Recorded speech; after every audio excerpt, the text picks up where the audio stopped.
La définition la plus simple, on va juste commencer par ça, la définition la plus simple du huis clos en tant que genre, en tant que dans le oui, enfin voilà. C'est une œuvre dont l'action se déroule dans un lieu unique dont les personnages ne peuvent sortir. Ça me paraît plutôt pas mal. Oui, c'est assez général pour y mettre plein de choses, quoi. Alors, c'est justement un des problèmes, c'est que c'est une définition qui est assez générale. Dans le jeu vidéo, il y a beaucoup de jeux où, techniquement, par essence, on est dans un huis clos parce que tout simplement l'univers se limite à ce qu'on en voit et les personnages ne peuvent pas en sortir parce que ils n'existent pas ailleurs. Contrairement à un film, par exemple, où je sais pas, la scène se passe à Paris, mais on imagine que le reste du monde continue à exister et que les personnages sont libres de s'y évader quand ils veulent. Ou comme, par exemple, on va pas dire que Friends c'est un huis clos, alors que même si tu as des épisodes de Friends qui se passent entièrement dans un appartement ou dans un café, voilà.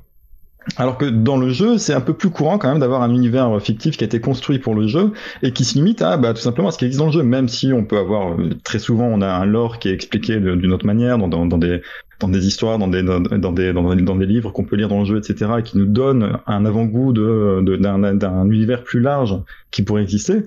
Souvent c'est quand même assez limité. Du coup, il va falloir qu'on trouve une définition un petit peu plus précise qui va nous permettre de cerner un peu mieux ce que c'est qu'un huis clos dans le jeu vidéo. Alors, est-ce que vous avez des idées? Il me semble que si on parle par exemple d'espace, mais qui sert le gameplay de manière centrale, ça peut faire partie de quelque chose qui pourrait être un huis clos, par exemple, comme dans Firewatch. Peut-être que c'est un jeu dont tu voulais parler ou revenir plus tard, je sais pas, mais... Oui, Firewatch, pour moi, alors Firewatch c'est un petit peu contre-intuitif puisque c'est un jeu qui se passe entièrement en extérieur, mais effectivement qui est physiquement limité. On a une zone dans laquelle on est libre d'errer et il y a une justification qui fait que le personnage ne peut pas en sortir. C'est juste qu'il s'est engagé à surveiller la forêt à cet endroit pendant une certaine période de temps. Et donc, effectivement, il est dans cet endroit et il va y rester. Non pas parce que le reste de l'univers qui l'entoure n'existe pas, mais tout simplement parce que lui, il est coincé là. Donc, pour moi, effectivement, ça peut marcher. Je sais pas, The Poulpe, est-ce que t'as moi, je pensais effectivement autant que la notion d'espace, c'est plutôt la notion de limite, en fait. C'est-à-dire que, du coup, à partir du moment où on va poser des limites à un univers et que, au sein de ses propres limites, en fait, il y a un certain nombre de règles, donc de jeu, de gameplay, en fait, qui vont intervenir, on va rentrer peut-être ce qui est potentiellement un jeu qui est huis clos. C'est aussi, je pense, parfois des questions thématiques, et ça, c'est des choses un peu en fonction de ce que tu vas nous dire, rebondir un peu dessus, sur des questions de genre, notamment en quoi le huis clos, en fait, c'est aussi, encore une fois, un genre cinématographique. Donc c'est plus dans cet aspect-là où on peut trouver son origine, en tout cas. Et comment il a été justement matérialisé dans le jeu vidéo. C'est un petit peu différent, justement.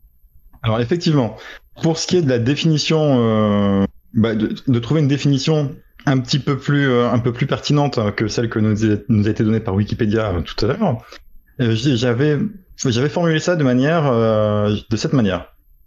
Pour moi, la définition du huis clos dans le jeu vidéo, c'est un jeu qui se passe dans un lieu unique, clairement et explicitement délimité, mais ça peut être aussi bien un manoir qu'une ville ou une seule pièce, et dont les personnages ont une raison impérieuse de ne pas le quitter. C'est pas juste parce que l'histoire se passe là et il y a un truc qui les empêche de partir. Alors, la nuance entre la définition de Wikipédia et la mienne est assez fine. Mais croyez-moi, ça fait sens. Justement, là où ça fait sens, c'est ce qui est spécifique aux jeux vidéo, c'est la notion d'incarnation de joueur, en fait le fait qu'on n'est pas un spectateur passif et que le fait de créer des interactions dans cet univers clos, c'est ça aussi qui est au centre, on va dire, du jeu.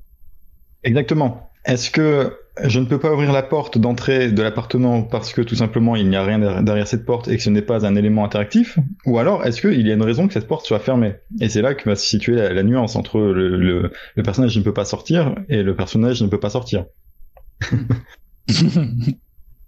Mais effectivement, donc tu avais raison de souligner que il n'y a pas que ça dans le huis clos. En général, il y a tout un tas d'éléments constitutifs qui sont pas des événements prérequis par définition, mais qui sont assez indissociables du genre.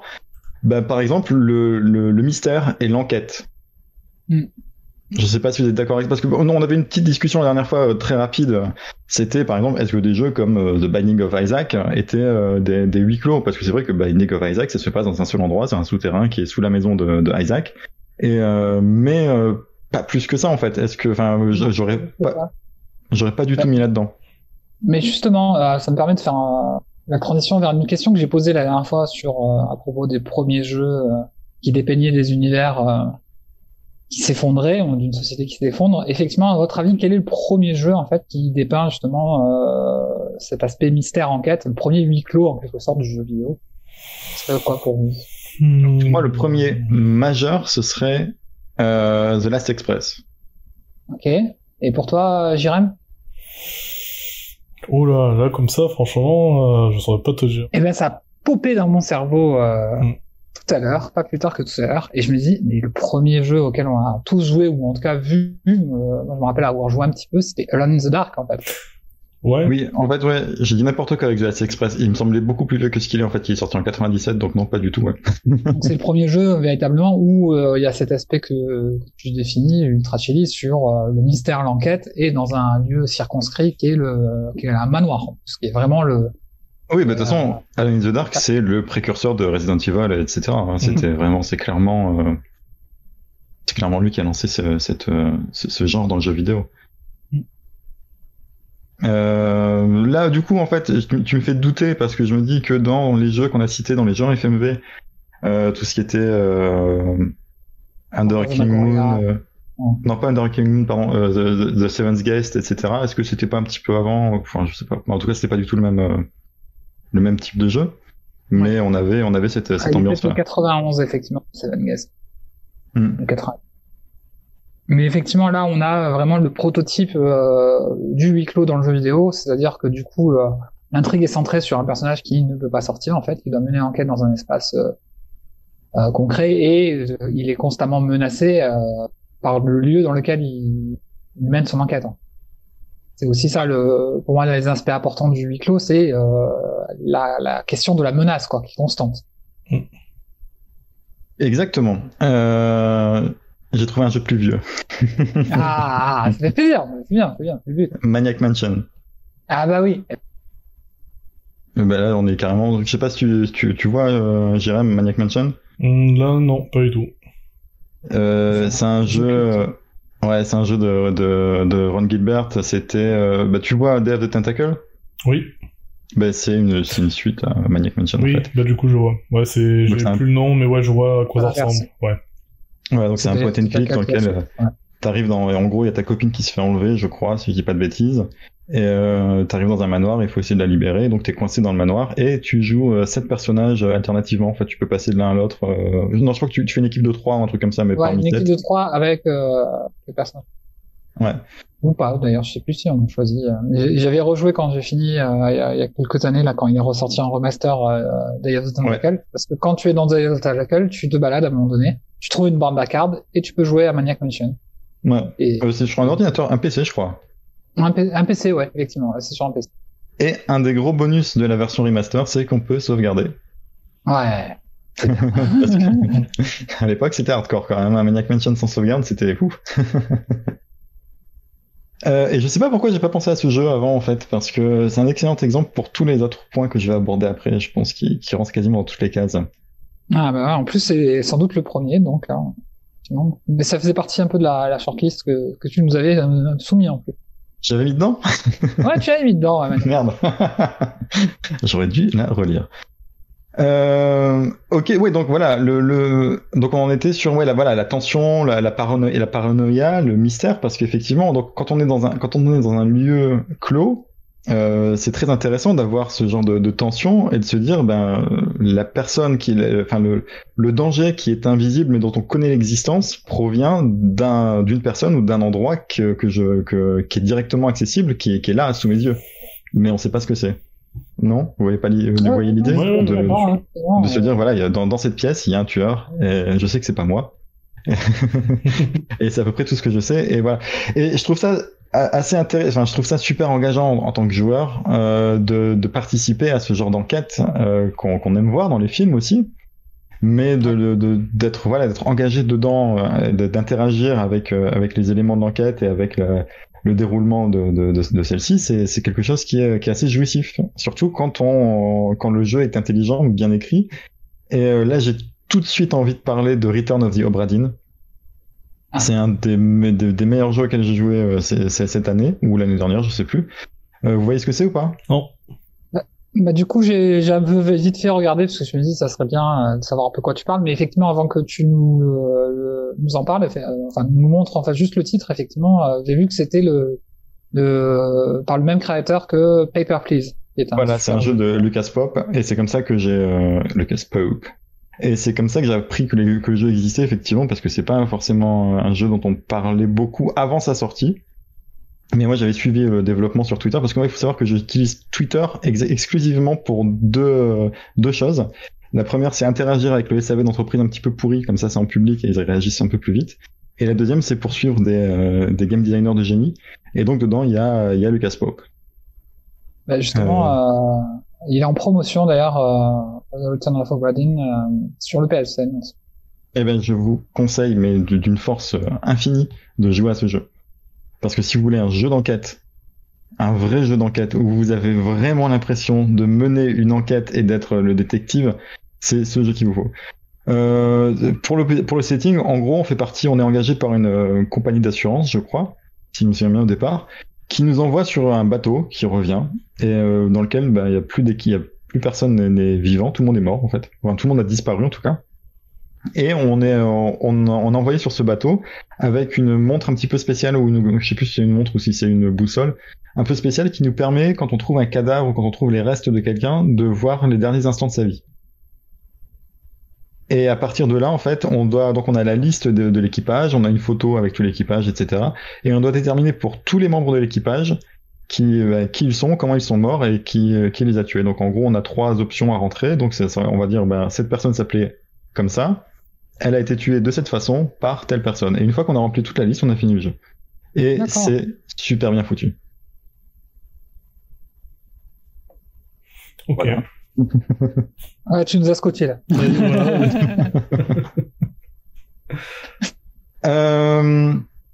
Dans le genre enquête, après, voilà, je sais pas si ça. Moi, par exemple, j'ai trouvé que cette ambiance-là, ce côté, il y a un mystère, il y a une tension paranoïaque, c'est un truc qu'on retrouvait dans le premier Metal Gear, par exemple. Effectivement. C'est quelque chose qu'on n'aborde pas très souvent quand on parle du jeu, parce que c'est une impression qu'on a principalement la première fois qu'on y joue, et qu'on connaît pas encore les différents acteurs et la façon dont ils vont s'imbriquer dans l'histoire. Mais je sais pas si vous vous souvenez, il y a un petit mystère dans cette exploration de Shadow Moses. Quand on arrive, on doit exfiltrer quelqu'un, si je me souviens bien. Ouais, et cette personne meurt de manière assez mystérieuse. Et donc il y a une enquête, même si au niveau, c'est clairement pas l'enquête, le cœur du gameplay de Metal Gear, mais il y a quand même cette petite impression là qui pour moi a persisté en tout cas toute la durée de mon premier run de Metal Gear à l'époque quand j'y avais joué, et c'est quelque chose qui m'avait un petit peu marqué. Non, c'est clair que par rapport à ça, ça fait à fond huis clos, quoi. T'es vraiment coincé sur la base, et voilà, tu essayes de passer par des conduits, de t'infiltrer, c'est le cœur du jeu, quoi. Exactement. Un autre aspect pour moi qui est important dans le... vous aviez d'autres choses à dire sur cet aspect-là, sur le côté enquête? Non, pas forcément. Effectivement, voilà, l'un des précurseurs du genre. Effectivement, t'as voilà, de Alone in the Dark, aussi t'as le côté un petit peu une partie dans Resident Evil, mais il y a ce côté mystère en fait. Complètement. Quand on arrive dans le manoir, on a nos partenaires qui disparaissent les uns après les autres. Dans un délire qui s'en rapproche un peu, t'as Everybody's Got to the Rapture. Tu es pas bloqué sur un manoir ou une maison, mais bon, tu es dans une petite ville avec plusieurs baraques à explorer, des souterrains, des caves, etc. Étrange. Et il y a ce côté enquête, il y a des églises, il y a une ambiance un peu particulière, mais tu sens que t'es quand même limité. Cette petite ville, on va dire. Alors moi, j'ai pas fini ce jeu, parce qu'il je vais pas accrocher plus que ça, même si ça me plaisait plutôt pas mal, mais j'étais arrivé à un moment donné où ça m'avait un petit peu saoulé. Du coup, est-ce qu'il y a une justification au fait qu'on puisse pas quitter cette ville? Sincèrement, ça fait tellement longtemps que je l'ai fait que je saurais plus te dire. Il y a un côté souvenir, où en gros les souvenirs étaient vachement marqués par rapport au lieu, et il y a ce côté-là où tu reviens un peu l'histoire, il me semble. Grosso merdo, c'est un peu ça l'idée, quoi. Ok. Alors moi, je voulais parler d'un autre aspect, c'est cette contrainte énorme que représente un huis clos, avec une économie de moyens enfin une économie de lieux, de temps qui est forcément imposée et qui entraîne un épuisement de l'environnement. Je sais pas si c'est très clair ce que je suis en train d'expliquer. Je pense que j'ai compris ce que tu veux dire. Ouais, ce que je veux dire, c'est que... Je pense que pour les auditeurs, il y a certains qui vont se dire what? Quoi la baise? Alors, ce que je veux dire par là, c'est que à partir du moment où c'est un huis clos, on est dans un lieu qui est donc fermé, qui est donc nécessairement limité, et que donc on a cette contrainte de dire, on va jouer, par exemple, si jamais le jeu se passe dans un manoir ou même dans une seule pièce, par exemple, eh ben on va devoir utiliser à peu près tous les éléments qui sont à notre disposition dans cet espace. C'est-à-dire que par exemple dans d'autres jeux, par exemple si tu prends Red Dead Redemption par exemple, il y a énormément de détails dans chaque lieu, et on a énormément d'accessoires, d'éléments de décor qui sont là et qui sont juste là pour la déco justement. Alors que dans un huis clos, a priori, on a plutôt tendance à rendre ces éléments utiles, à les exploiter dans l'intrigue, et je pense que c'est un exercice intéressant, aussi bien pour en tant que je veux dire dans le sens les gens qui ont créé le jeu, c'est un exercice qui est intéressant à observer, mais aussi en tant que joueur. Design, par exemple. Oui, voilà, au niveau du level design, c'est intéressant de voir comment ça a été fait, mais aussi en tant que joueur, c'est intéressant de pouvoir s'appuyer sur le décor pour qui va venir nous raconter une histoire, ou qui va venir interagir dans le récit, et qui est pas juste là pour habiller, pour mettre des pixels derrière les personnages, quoi. Ouais. Petite parenthèse, Dark Souls huis clos. Alors, il y a de la tension, c'est sûr. Ouais. J'ai pas systématiquement cette impression même si effectivement on a ce côté où on va explorer et fouiller le moindre recoin, j'ai pas forcément cette impression d'avoir une menace cachée. J'ai l'impression que la menace elle est partout en fait. C'est pas faux. Elle est pas cachée, elle est visible. Voilà, la menace elle est là, et il y en a d'autres. Il y en a qui sont cachés aussi, mais tu t'en inquiètes quand elle te tombe dessus, quoi. You die. Non, je trouve ça intéressant cette contrainte parce que ça force du coup les créateurs du jeu à dépasser les limites de ce qu'on est habitué à voir, dans le sens où effectivement un décor il va pas être pensé de la même manière. Si ça fait partie des seuls éléments avec lesquels on va pouvoir interagir, une porte devient importante. C'est plus juste un élément de décor. Si jamais dans un huis clos, t'as une porte qui n'est pas interactive, c'est décevant. Si jamais on a une arme qui est là juste pour décorer le mur, c'est décevant. Parce qu'on se dit, non, en fait, là, j'ai tellement peu de choses à m'apporter que je voudrais pouvoir utiliser tous ces éléments. Ça rejoint justement un peu ce qu'on pourrait dire dans Alien Isolation, justement, effectivement, en général, souvent dans ce type de jeu, et on le voit dans le prototype Resident Evil, le système de clé fermée, c'est-à-dire qu'il faut un objet ou une clé particulière pour accéder à de nouvelles zones où des portes sont fermées. Et c'est vrai que c'est une mécanique de gameplay dans le huis clos qu'on retrouve énormément, en fait, pour justement donner à l'intérêt à ce que tu décris. C'est un truc qu'on retrouve par exemple dans Gone Home. Je sais pas si vous aviez fait Gone Home. Ouais, adoré. Non, je l'avais pas fait. C'est sur ma to-do list, mais je l'ai pas fait. Alors Gone Home, vite fait, c'est l'histoire d'une fille qui revient, je crois, d'un voyage en Europe, un truc comme ça, et qui rentre chez elle. Mais c'est pas la maison dans laquelle elle a grandi, c'est la nouvelle maison dans laquelle sa famille a emménagé pendant son absence. Et donc elle rentre chez elle et il y a personne à la maison. Et donc elle découvre cette maison qui est immense, hein, c'est une sorte de manoir, et qu'elle va explorer, donc on la découvre en même temps qu'elle. Et ben justement dans Gone Home, on a cet aspect où on va pas te laisser explorer toute la maison d'un seul coup, on va te coincer dans des zones et qu'il va falloir débloquer en effectuant c'est le truc bête, en trouvant des clés ou ce genre de choses. Et il y a un truc qui est absolument extraordinaire dans Gone Home, c'est que justement on a cet aspect où les lieux vont te raconter une histoire. Alors il y a énormément d'éléments génériques dans le level design de Gone Home, c'est-à-dire que tous les commodes sont les mêmes, et t'as 150 commodes dans la maison. Mais il y a des éléments de décor qui vont, ou des éléments qui sont pas forcément interactifs d'ailleurs, qui sont juste là que tu peux observer, et qui vont te raconter une autre histoire. Une histoire qui est liée à celle de notre personnage, mais qui est pas forcément nécessaire à la compréhension de celle de notre personnage. Est-ce que tu es d'accord avec moi? Ouais, c'est exactement ça, effectivement. Une histoire qui se joue à la fois en parallèle et à la fois en complément. Et effectivement, c'est aussi pour ça que ce jeu est une merveille, parce que là, du coup, c'est une brillante utilisation du level design pour raconter quelque chose, c'est-à-dire quelque chose qui est de l'ordre pas du hors-champ, mais du hors-cadre, en fait, de là où se passe l'action, ou là où on a l'habitude de l'avoir. Là, il y a tous les éléments, en fait, qui construisent ça de manière... c'est un petit peu une narration détournée, en fait, un peu comme on peut la retrouver justement dans Dark Souls, d'une manière totalement différente, mais un peu compartimenté comme ça, où tu as des éléments par-ci par-là et tu les reconstruis toi-même en tant que... Et tu peux très bien passer à côté. Et ce qui est un peu dommage, mais tu peux très bien passer à côté de certains éléments clés qui t'aident à comprendre ce qui se passe dans les autres. Même en gros, nous on suit donc l'histoire de cette fille qui va rechercher un petit peu sa famille, ce qu'elle est devenue, et principalement sa sœur, je crois. C'est ça un petit peu l'intérêt, hein, c'est de retrouver sa sœur. Et d'ailleurs, on a quelques inquiétudes à propos de son devenir au fur et à mesure qu'on explore la maison. Sauf que, à force de fouiller dans les affaires des autres, on apprend aussi l'histoire de nos parents. Enfin, des parents de cette fille, donc de l'héroïne.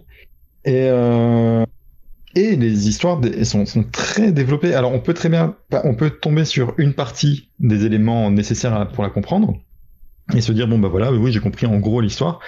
Mais ça va très très loin. Je sais pas si je peux spoiler, en fait.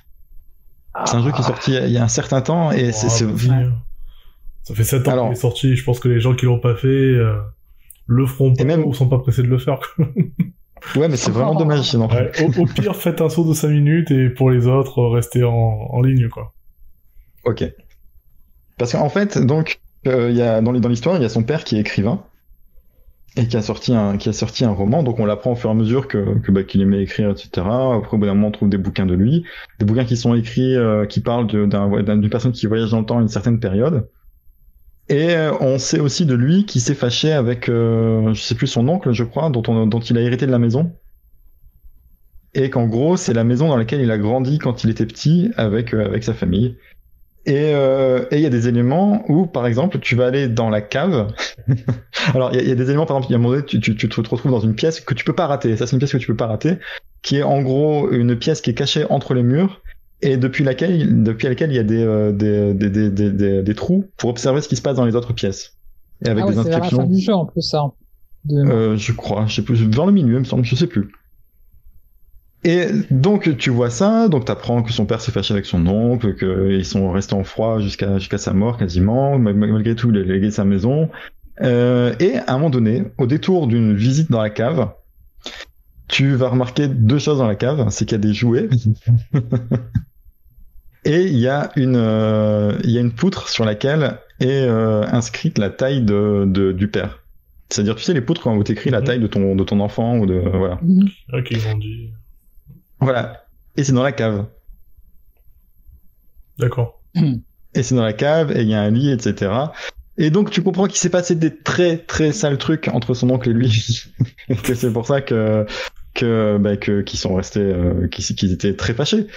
Et en fait, si jamais tu remarques pas ce détail qui est pas du tout interactif, sur lequel on vient pas du tout te poser les yeux dessus, c'est vraiment quand tu cherches, quand t'es un peu paumé dans le jeu et que tu cherches un petit peu, t'as envie de voir tous les recoins, tu remarques ce détail. Et même quand tu le remarques, en fait, t'es pas obligé de faire forcément l'association et te poser la question de pourquoi c'est aussi incongru d'avoir cet élément-là, pourquoi l'enfant venait jouer dans la cave avec son oncle, enfin ce genre de truc. Si tu fais pas cette démarche-là de te dire, attends, mais c'est quoi ça? Ils ont fait n'importe quoi dans ce jeu. Tu pourrais très bien te dire, ok, bien ça. Et bref, voilà, ça fait partie des types d'histoires qu'on peut découvrir dans Gone Home. C'est principalement ça. Hein. C'est principalement cette histoire-là qui est super intéressante. Et du coup, je trouve que ça va très très loin d'avoir une histoire aussi forte, aussi lourde, et à côté de laquelle on peut complètement passer, même en ayant remarqué tous les éléments qui la constituent. Et c'est là que effectivement Gone Home c'est un chef-d'œuvre du jeu vidéo. Voilà, tout court. Et je crois que tu voulais en parler un peu dans le même niveau, entre guillemets, c'est What Remains of Edith Finch, quoi, qui est déjà évoqué. Voilà, qui était un contender, comment on dit en français, un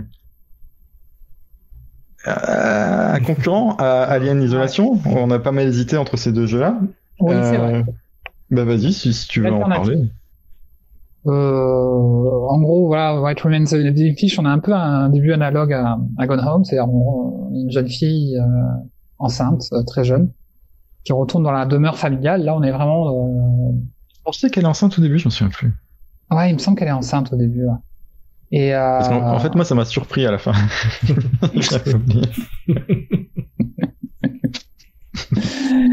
Et du coup, elle parcourt la maison, je crois, si je me rappelle bien, c'est parce que sa mère vient de mourir, en fait, tout simplement, et qu'il y a une espèce de malédiction dans leur famille où on meurt très jeune, où on meurt très peu de temps après avoir donné naissance à la génération suivante. Et en fait, elle retourne dans cette maison qu'elle a connue enfant.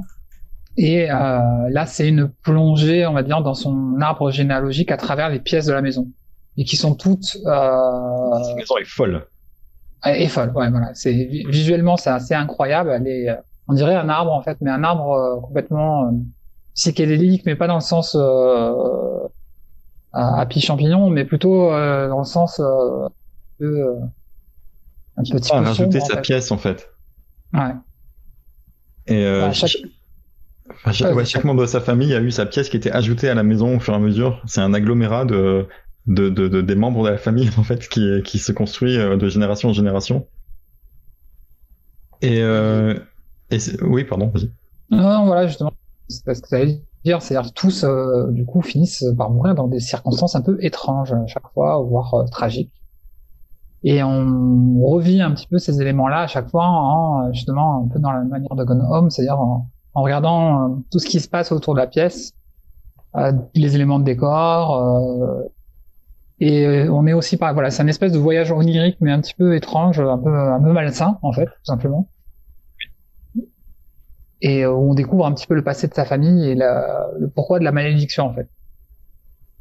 L'ambiance est assez extraordinaire parce qu'ils arrivent à mettre un poids sur des événements qui, autrement, sont pas forcément super flippants si on les prend de manière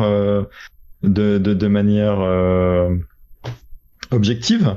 C'est principalement des accidents qui se passent, mais la façon dont ils sont mis en scène, il y a un poids dès le début. En fait, en gros, à chaque fois qu'elle va découvrir un objet, elle va revivre une scène du passé, et à chaque fois que cette scène commence, on sent qu'on est dans quelque chose de lourd. Non, je sais pas si tu veux... Ouais, c'est carrément ça. C'est véritablement. Moi, c'est un jeu qui m'a demandé beaucoup émotionnellement, ravissant en fait, en quelque sorte. Mais ouais, l'idée ensuite, c'est l'exploration, les hublots pour regarder avant de rentrer dans la pièce créée. Ça, j'ai trouvé ça que c'était une idée absolument géniale parce qu'on peut pas y rentrer en fait tout de suite. Faut trouver un moyen pour y accéder. Il y a vraiment cette zone de mystère, de parcours aussi en fait. On est vraiment dans le huis clos dans le sens où des fois il faut aller s'accroupir, passer en dessous de certains trucs pour accéder à telle pièce de tel membre de la famille. Des espèces de tunnels, de coursives entre les pièces, ou de passages. Enfin, l'architecture est absolument fou. Le level design de ce jeu est absolument complètement fou. Et c'est un voyage intense, c'est une aventure qui est pas très longue, hein, un petit peu comme Gone Home, ça dure une grosse heure, je crois. Un peu plus, on est pas loin des 3-4 heures. Ah ouais, bon, enfin, après je l'ai pas vu passer. Ouais, voilà. Je crois que j'ai fait en une soirée. C'est super intense. Et ouais, j'étais un petit peu, pour le coup, j'étais un petit peu déçu par la fin m'a laissé un petit peu sur ma faim. Mais sinon, le voyage vaut carrément le coup. Carrément. Voilà, donc juste pour finir sur cet aspect, le fait d'avoir d'utiliser tous les éléments qui sont à disposition, c'est un truc qui renforce énormément l'immersion, parce qu'effectivement quand on voit comme la maison de What Remains of Edith Finch, toutes les pièces racontent une histoire. En dehors de la scène qu'on va voir, les pièces effectivement racontent toute la personnalité et le mode de vie qu'a eu la personne qui a vécu là. Et c'est un truc, je vais revenir vite fait sur Return of the Obra Dinn. C'est quelque chose dans Return of the Obra Dinn qui est essentiel en fait au fonctionnement du jeu, qui donne une consistance, qui donne un élément, qui donne un environnement qui est cohérent, réaliste et tangible, au point que en fait le jeu serait très très dur s'il avait utilisé des assets génériques. Le fait que tout a été designé particulièrement avec soin pour différencier les différents personnages, les différentes pièces et les différents éléments, etc. C'est ce qui donne ce côté où on a vraiment l'impression d'être immergé dans le jeu, d'y vivre.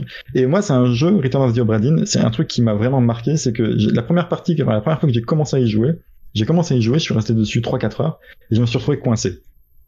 Et dans le reste de ma journée, en fait, j'ai pensé qu'à ça. Je faisais le ménage, je faisais à manger, et je pensais à Return of the Obra Dinn comme si j'y étais vraiment, comme si j'avais vraiment visité ces pièces, et je pouvais me représenter très clairement, à cet endroit, il y a ça. Il y a lui qui a dit ça. Donc, si lui a dit ça, ça veut dire que, quelque part, il fait partie de la famille de l'autre. L'autre, je sais qu'il est mort comme ça, donc est-ce que ça n'a pas un lien? Et il y a des épiphanies comme ça que j'ai eues, où j'étais en train de faire complètement autre chose, j'étais en train de travailler, je me dis, oh putain, mais je sais comment identifier cette personne, parce que il y a un élément du décor, il y a un élément de l'environnement qui m'a fait comprendre que, ben, effectivement, lui, là, je spoil ou pas, c'est pas un méchant spoil, c'est juste un détail. Mais c'est un détail qui peut débloquer pas mal de gens dans le jeu. Est-ce que je vous le dis ou pas? Parce que du coup, vous l'avez pas fait? Vas-y, pas de souci. Bon, alors vite fait. Par exemple, il y a un moment donné, on voit des gens qui sont dans des hamacs. Et sur la hamac, il y a une étiquette. C'est tout petit dans le jeu. C'est un petit détail que tu remarques pas forcément quand tu passes. Mais simplement, sur l'étiquette, il y a un numéro. Et grâce à ce numéro, tu sais la personne qui dort dans le hamac. Oh putain. Et ça a l'air con comme ça. Mais en fait, t'es tellement immergé dans le jeu que ce genre de petits détails, ça devient important et ça devient un élément vraiment essentiel au gameplay. Tu peux pas finir le jeu sans remarquer ce détail-là. Et alors que là, comme ça, on a l'impression que quand j'en parle là, que c'est quelque chose qui va être dans le jeu, ça va être super évident. Et on va avoir une étiquette sur laquelle on va pouvoir cliquer, ça va marquer en gros machin. Non, c'est un détail. Il faut vraiment le passer à côté 1000 fois pour le remarquer. Et voilà, ça fait partie des choses qui font que ce jeu fonctionne super bien et qu'il est vraiment super immersif et qu'on a vraiment l'impression du début à la fin de mener une enquête et d'être vraiment l'acteur du jeu. Et si tu le remarques pas, est-ce que t'as un indice à un moment qui te fait penser que tu dois avoir justement faire le lien entre les étiquettes? Je sais plus s'il y a un système d'indices dans le jeu ou pas. Je sais que si jamais il y en a un, je l'ai pas utilisé parce que vraiment, quand je me suis lancé dedans, je me suis dit qu'il fallait vraiment que je le fasse par moi-même, ce jeu. Après, en fait, en gros, comme tu dois rentrer la façon dont tu rentres tes hypothèses dans le jeu, c'est-à-dire tu dis telle personne est morte de telle façon, a été tuée par telle personne ou par telle chose. Par exemple, ça peut être un truc qui tombe sur lui ou quelque chose comme ça. Tu les rentres 3 par 3 et en fait, c'est validé que si t'as les 3 bons. D'accord. Donc ça veut dire que quelquefois, si jamais t'hésites, tu te dis bon bah voilà là je sais pas, il y a 2 frères, ils se ressemblent beaucoup, je sais pas lequel s'est pris un coup de fusil et lequel est tombé sur une épée, bah simplement t'inverses les deux et si t'en as un troisième dont t'es sûr, tu peux valider comme ça. Voilà, c'est peut-être la seule triche que j'ai utilisée une fois ou deux dans ce jeu, mais sinon je sais plus s'il y a un système d'indice ou pas. Mais je pense que ça vaut vraiment le coup d'être coincé dans ce jeu. C'est une expérience à part entière de reparcourir le pont dans un sens, dans l'autre, de revenir, de se représenter. Parce qu'en fait, les scènes que tu vois, elles sont statiques. C'est-à-dire que c'est une scène en 3D, mais y a pas de mouvement, c'est figé. C'est vraiment le dernier instant avant la mort de la personne. Donc, t'entends juste les dernières paroles qui ont été prononcées. Sur un écran noir, t'entends les paroles qui ont été prononcées, et après tu vois l'événement, mais vraiment c'est statique. Les personnages ne bougent pas. Et donc, ce qui fait que quand tu veux te représenter un petit peu la temporalité générale de tout ce qui s'est déroulé sur ce bateau, ben tu dois faire un petit jeu mental où te dire bon ben voilà alors et tu fais vraiment comme un détective dans un film quoi. T'es là, tu te déplaces, tu dis bon alors il y avait Jean-Michel, il était là, il a tiré sur Marc qui était là-bas. Pendant ce temps-là, il y avait Béatrice qui le regardait et tu te déplaces sur le pont en mimant les trucs quoi. Enfin quasiment tu vois. Et je pense ou exactement. Ouais. Et je pense que voilà, de se retrouver coincé dans ce jeu à un moment donné ou à plusieurs moments, ça fait partie du plaisir du jeu, de se retrouver là, voilà, et de reparcourir le pont, de reparcourir les différentes pièces, et d'essayer de monter des théories, des possibilités, tout ça. Et je pense que voilà, ça fait vraiment partie du kiff de ce jeu. En tout cas, moi, c'est comme ça que j'ai vécu. Et je le conseille à 200% ce jeu. Vraiment, jetez-vous dessus s'il est en promo, c'est le moment, il faut y aller, il faut le faire. Bon alors après c'est un jeu qui a 0 rejouabilité par contre. D'accord. Bah comme les deux autres dont on vient de parler. Hein. Ouais. C'est pas des jeux où c'est vraiment une expérience vidéoludique, narrative. Bah alors souvent il y a un peu c'est vrai que la plupart des jeux en huis clos sont des jeux qui, enfin en tout cas les jeux narratifs en huis clos sont c'est une expérience que tu fais qu'une seule fois. Mais généralement tu vas avoir que ce soit dans Gone Home ou dans Firewatch, tu vas avoir des petits bonus un petit peu tu vois des trucs où tu vas pouvoir revivre le jeu avec les commentaires des développeurs, un petit peu comme tu regarderais la piste commentaire audio sur un DVD quoi. Et c'est quelque chose qui peut être intéressant aussi à faire. Ne serait-ce que si t'es un petit peu intéressé par l'écriture ou le game design, c'est des choses qui peut-être des éléments qui sont assez intéressants, des réflexions qui peuvent être un peu intéressantes à entendre. Voilà. Proposer un autre genre de jeu justement qui a un lien avec ramène ton jeu. Celui qui est un petit peu à l'origine, même si c'est plutôt Dead Space quoi, et on va dire BioShock. Et comment ils ont enfanté pour arriver à Prey. Est-ce que vous êtes d'accord que tous les trois, ce sont des huis clos spatiaux dont l'inspiration première est le cinéma et notamment Alien? Oui. Ouais. Alors pas spatial particulièrement parce que BioShock ça se passe dans différents environnements, mais oui. Effectivement, Dead Space c'est quand même une version un peu plus bourrin. On en reparlera dans Alien Isolation par un petit peu cette nuance avec cette différence majeure avec entre les deux, entre Alien et Dead Space, mais je trouvais qu'on retrouve un petit peu dans Prey, justement, même s'il y a un côté un petit peu bourrin avec quand même du matos à la BioShock, il y a quand même cet aspect très intéressant d'infiltration, de trouver des stratégies en fait pour utiliser des stratégies différentes qu'on sélectionne comme pouvoir en fait pour éviter ou au contraire affronter les monstres qui sont généralement très puissants.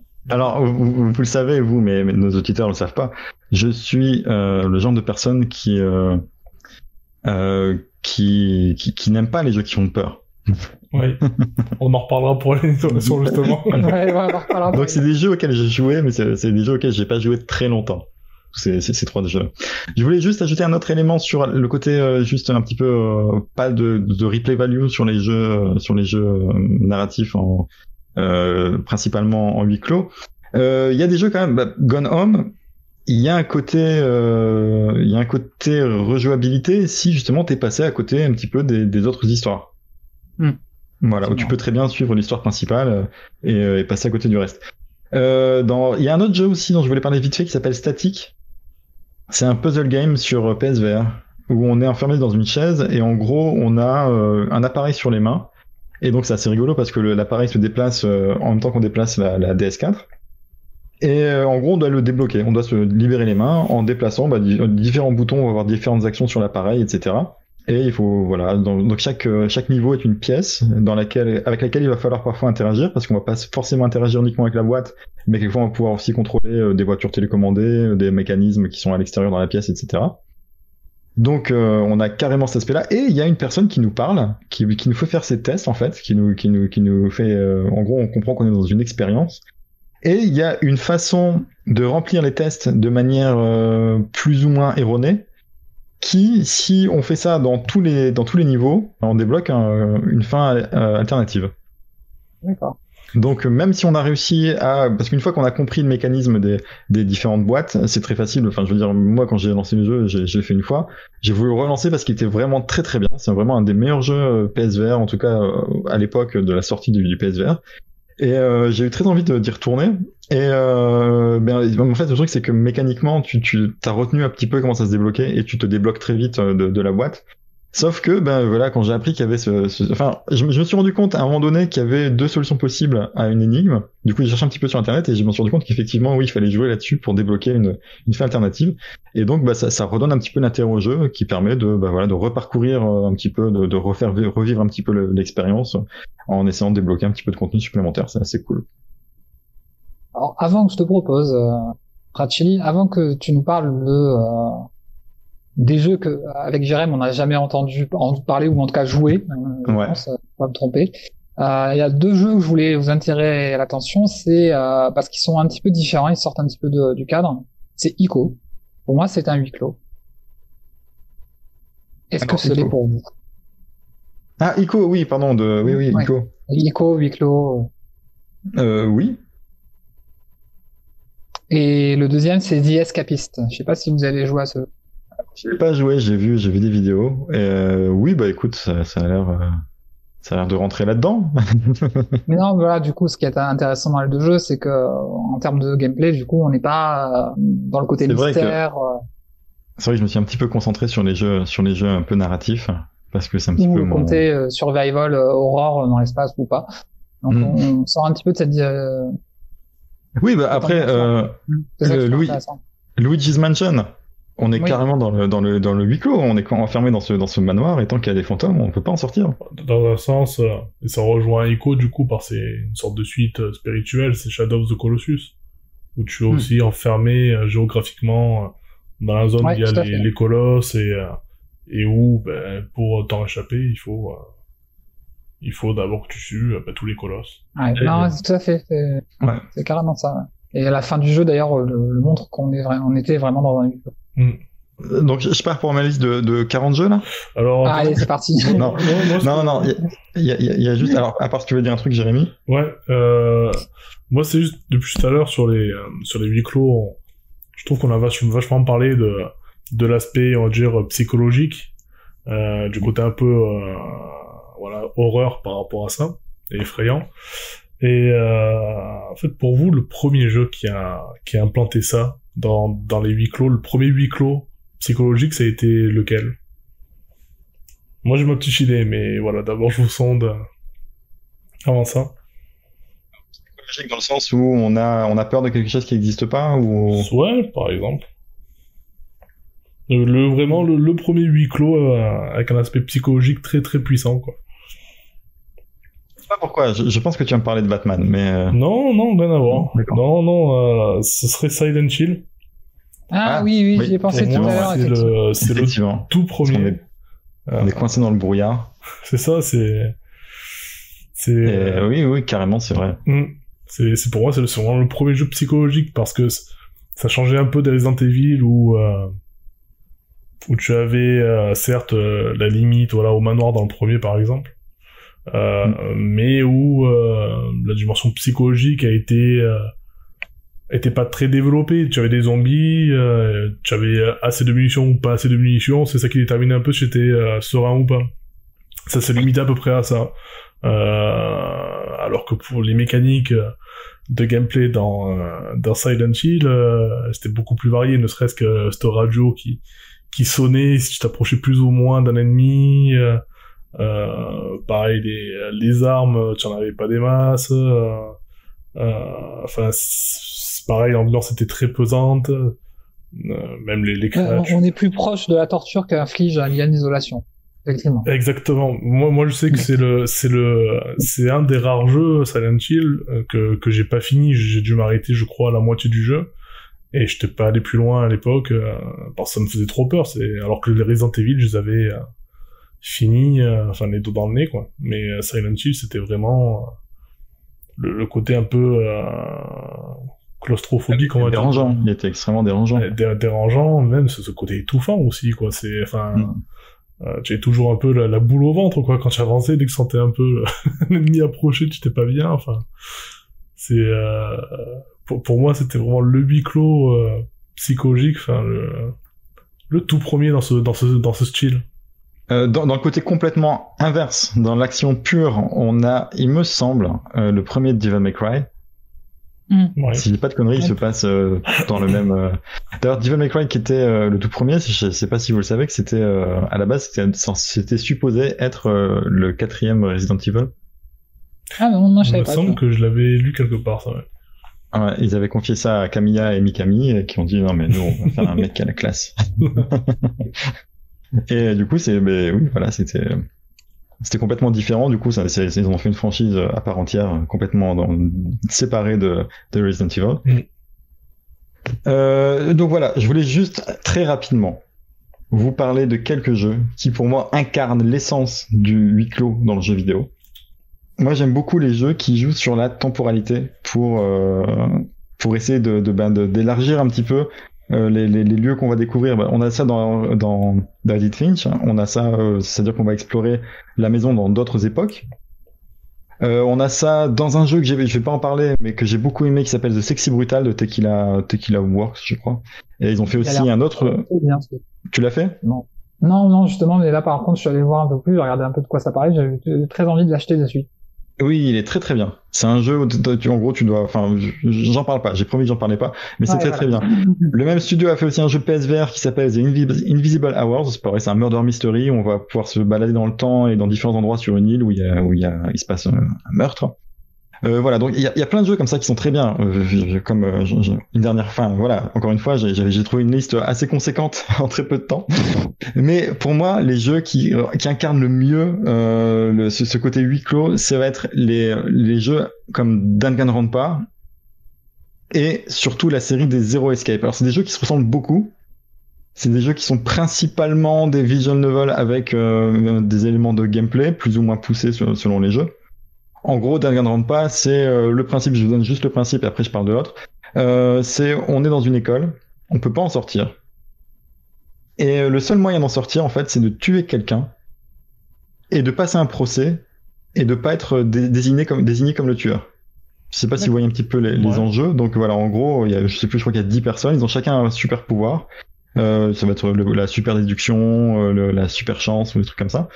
Et en gros, voilà, pour pouvoir sortir du lycée, qui est barricadé de partout, il faut tuer quelqu'un. Et quand on a le procès avec l'enquête, et donc ensuite on va dans la deuxième phase. Donc nous on tue pas la personne parce qu'on est quelqu'un de gentil dans le jeu, hein, mais donc quelqu'un va tuer un de nos camarades, et nous on va mener l'enquête pour essayer de deviner qui c'est. Et si jamais cette personne est découverte, elle est exécutée. Alors que si jamais elle est pas découverte, c'est tous les autres qui sont exécutés. Cette personne-là est libérée. Donc t'as forcément tous les personnages qui se crêpent le chignon. Là, je viens de remporter un défi qu'on m'a lancé qui était de placer le mot crêpe dans ce podcast. D'accord. Et c'est une histoire qui, du coup, c'est génial parce que, enfin, je vous laisse imaginer toutes les situations que ça peut engendrer. Et c'est quelque chose qui est super jouissif. En plus, la direction artistique et l'écriture sont vraiment très très cool. C'est vraiment des jeux qui font partie de mes jeux préférés.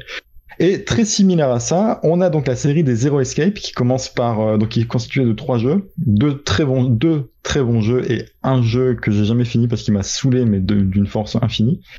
Donc le tout premier qui s'appelle 999, 9 People, 9 Doors, 9 Hours, je sais plus dans quel ordre c'est exactement. Et en gros, vous êtes enfermé dans un bateau, je crois, dans le premier. Et vous avez 9 heures pour sortir. Vous êtes 9 personnes et il y a 9 portes à passer. Chaque personne a sur son bras une montre avec un numéro. Et pour pouvoir passer une porte, il faut passer avec une combinaison de numéros qui fonctionne avec la porte. Par exemple, imaginons que la porte ça soit le numéro 4. Bah, tu peux passer avec une personne qui a le 1 et une personne qui a le 3. D'accord. Donc là, pareil, je vous laisse imaginer tout ce que ça peut engendrer de conspiration, de paranoïa entre les personnages qui se disent, bon, bah là, par exemple, il y a le 1 qui est mort. Moi, j'ai le 3. La porte suivante, c'est la 4. Comment je fais pour passer? Et là, t'apprends que si jamais, par exemple, t'arrives à faire une somme qui fait au final 13, bah, tu peux passer 1 plus 3, ça fait 4, donc tu peux passer la porte 4. Donc il y a des alliances qui se nouent. Et donc c'est super intéressant, c'est super bien écrit. Les 2 premiers jeux, en tout cas, sont vraiment très très bien. Et il y a un aspect, du coup, là, on va jouer avec le temps, c'est que pour avoir débloqué la vraie fin du jeu, il va falloir refaire le jeu de plusieurs façons en faisant des choix différents. Donc, il y a des choix qui vont te mener dans une impasse, il y a des choix qui vont te débloquer d'autres points de vue. Et donc on a cet aspect-là où le jeu va gagner un petit peu en durée de vie parce que effectivement tu vas être obligé de refaire le jeu dans tous les sens pour débloquer ce qui se passait si c'était passé avec le 9 et le 5 par exemple pour passer la porte 4 plutôt que si c'était passé avec le 1 et le 3. Enfin tu vois ce genre de choses quoi. Et donc c'est que ça soit la série des Danganronpa ou des Zero Escape, c'est des jeux où tout le monde trahit tout le monde, personne, tu peux avoir confiance en personne, même les gens en qui tu vas être obligé de faire confiance à des gens à un moment donné et tu vas le regretter ou pas. Et c'est vraiment des univers que j'aime vraiment beaucoup, c'est un super kiff ces jeux-là. En fait, ils sont sur mon étagère depuis des années maintenant que je les ai mis de côté et j'attends qu'une chose, c'est de les oublier pour pouvoir les relancer et les rejouer. Je pense que je risque de peut-être te les emprunter. Ben oui, en fait, je crois même que je t'avais déjà proposé et que j'ai oublié de te les donner. Ouais. Bon, déjà, tu m'as filé Death Stranding que j'ai essayé et pour le coup, pour l'instant, j'ai pas vraiment exploré le concept, petite parenthèse, mais pour le coup, je le trouve très intéressant, très étrange, très poétique, quoi. Enfin, pour l'instant, ça me plaît bien, quoi. Il y a un côté extrêmement poétique et contemplatif dans Death Stranding où t'es face à toi-même à un certain moment, mais vraiment, tu vois, je veux dire, t'as vraiment l'impression à certaines phases du jeu de te retrouver, tu vas monter, tu vas escalader une montagne, et quand t'arrives en haut de la montagne, tu te poses, et littéralement, tu vas poser la manette, et tu vas laisser ton personnage se reposer, et tu vas réfléchir un petit peu au sens de ta vie. Dès ton troisième colis aussi, déjà, ouais, pour rentrer un petit peu dans le jeu, c'est c'est bien hardcore.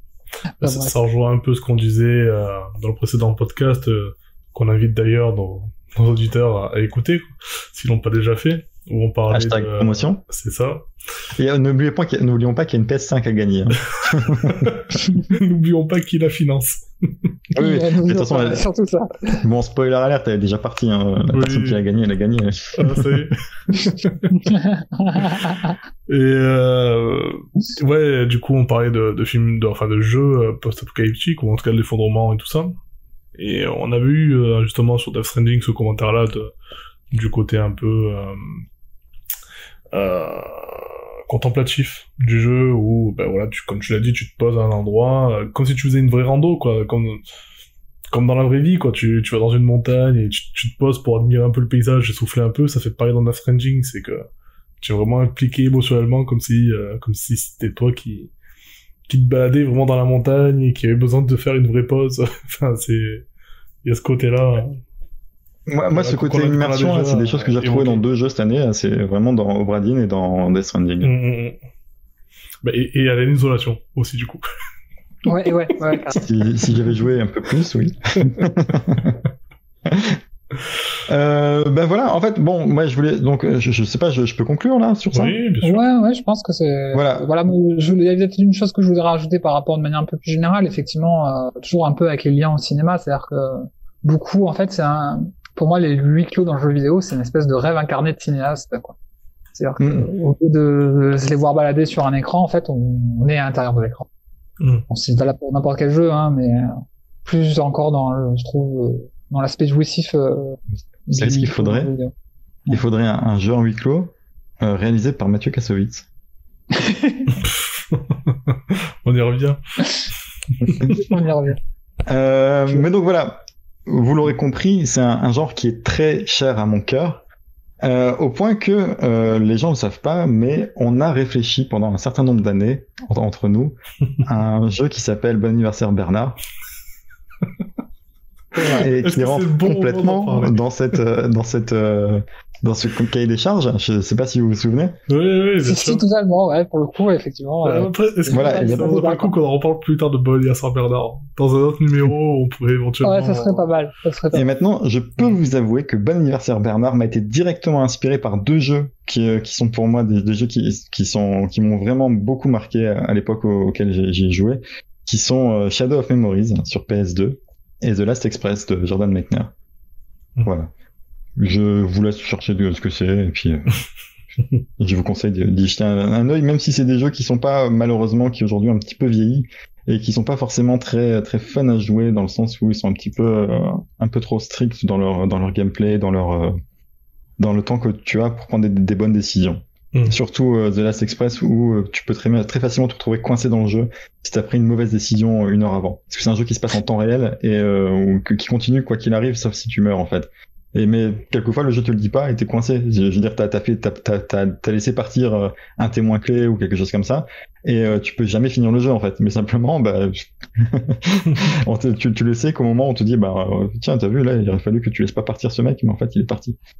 Et Shadow of Memories, c'est un jeu où tu vas essayer d'empêcher ta propre mort en fait, et tu vas revivre sans cesse le même instant jusqu'à ce que tu trouves une combinaison d'éléments qui va faire que la personne qui doit te tuer ne te tuera pas. Et il y a aussi l'histoire de voyage dans le temps, tu vas explorer la ville, donc t'es coincé dans une ville, hein, donc c'est complètement huis clos. Ouais, du coup, connaissant, du coup, effectivement, ça fait sens avec Bon anniversaire Bernard. Ah bah oui, on est carrément là-dedans. Ouais,